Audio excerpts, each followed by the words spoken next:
Hello everyone, দেখেন mathematics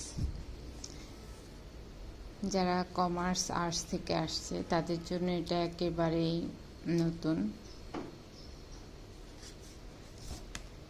মানে এদের মনে হচ্ছে যে কোথায় এসে পড়লাম এরকম একটা ব্যাপার, কারণ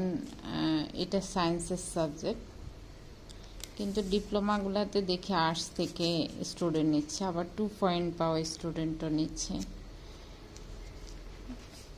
কমার্স থেকে নিচ্ছে।